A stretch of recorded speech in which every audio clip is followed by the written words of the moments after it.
Baie welkom by Read With Me, The Bible, deur Daphne.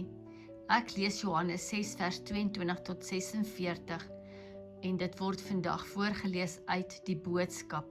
Die oordenking vir vandag kom uit die 1 jaar Bybel. Johannes 6 vers 22. Toe dit die volgende dag lig word, het die mense besef dat daar net een skytjie weggevaar het en Jesus was beslis nie daarin nie.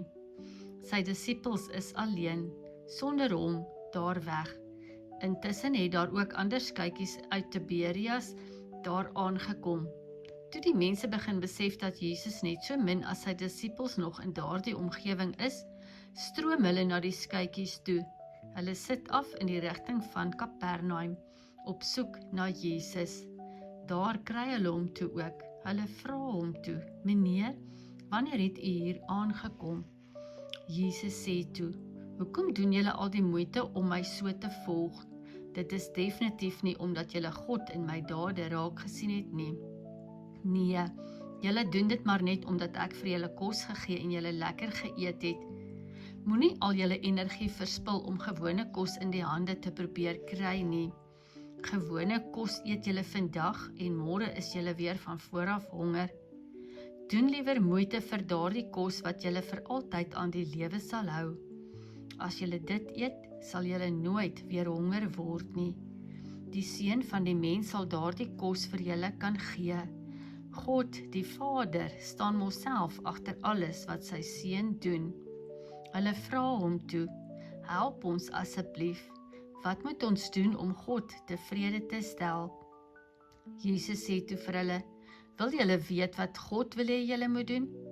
Hy wil hê dat julle sy Seun wat hy na julle toe gestuur het, met oop arms sal aanvaar en julle aan sy kant sal skaar. Nou toe, wys ons wat u kan doen, sê hulle. Die Seun van God moet mos wonderlike dinge kan doen. Laat ons sien wat u kan doen om ons te oortuig dat God aan u kant is. Wys ons wie u is. Dan eers sal ons glo wat u sê. Neem byvoorbeeld die wonderlike ding wat met ons voorouers gebeur het. In die woestyn het Moses vir hulle manna gegee om te eet.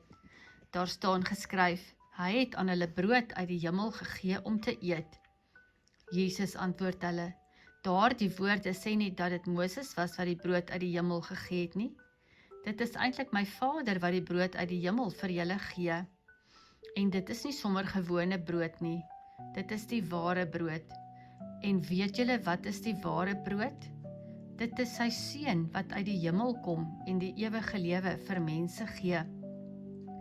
Gretig sê hulle, Meneer, gee ons asseblief van daardie brood, sommer nou en vir altyd. Jesus antwoord hulle, ek is die brood van die lewe.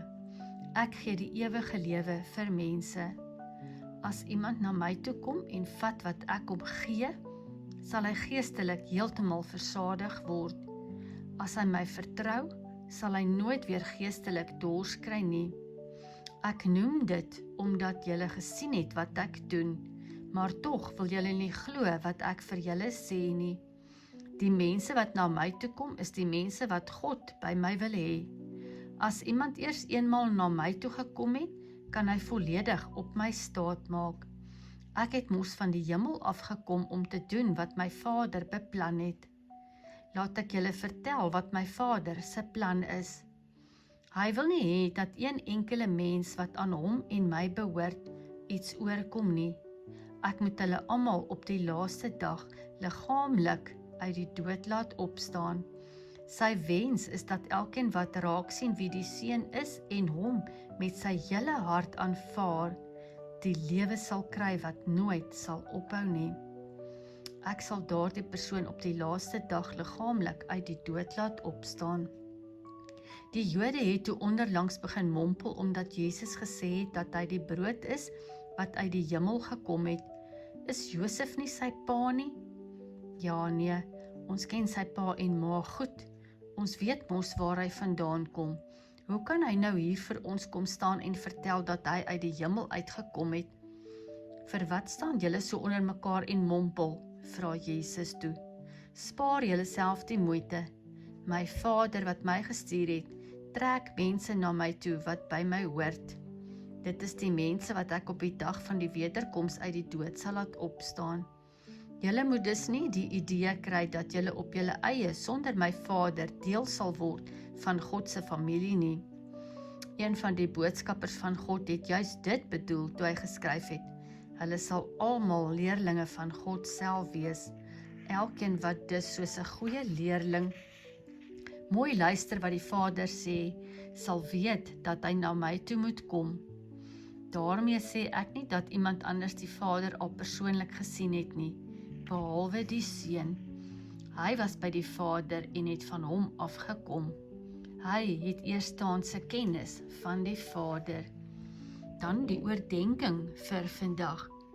Mense eet brood om hulle liggaamlike honger te stil en hulle liggame aan die lewe te hou. Ons kan onsself geestelik aan die lewe hou en ons geestelike honger stil deur in die regte verhouding tot Jesus Christus te leef. Dit is nie vreemd dat hy homself die brood wat lewe gee noem nie. Ons moet brood egter eet voordat dit vir ons lewe kan gee. Net so moet ons Christus in ons lewe innooi voordat hy vir ons geestelike lewe kan gee. Jesus het die mense wat hom net gevolg het, omdat dit vir hulle tydelike en liggaamlike voordeel ingehou het, en nie omdat hulle hul verhouding met God wou regstel nie, gekritiseer. Ons moet Christus volg omdat ons behoefte het aan die waarheid.